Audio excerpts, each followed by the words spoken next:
আসসালামু আলাইকুম। ইসলামের চতুর্থ খলিফা হজরত আলী রাদিয়াল্লাহু তাআলা আনহু হতে বর্ণিত, তিনি বলেছেন, তুমি যদি কাউকে ভালোবেসে ফেলো তাহলে তুমি এটা চিন্তা করো না সে তোমার ভাগ্যে লেখা আছে কিনা, বরং তুমি আল্লাহর কাছে এমনভাবে তাকে চাও যেন আল্লাহ তাআলা তাকে তোমার ভাগ্যে লিখে দেয়। সুবহানাল্লাহ। অত্যন্ত চমৎকার একটি হাদিস।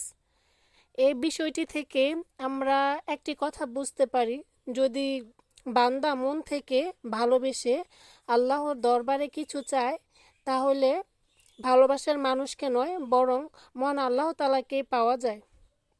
তাই জীবনে কোনো কিছুর প্রয়োজন হলে মন থেকে ভালোবেসে রবের সাহায্য প্রার্থনা করুন। আল্লাহ আপনাকে নিরাশ করবেন না। আল্লাহ মহান এবং সর্বশক্তিমান, ক্ষমাশীল। ভিডিওটি ভালো লাগলে লাইক, কমেন্ট এবং শেয়ার করুন।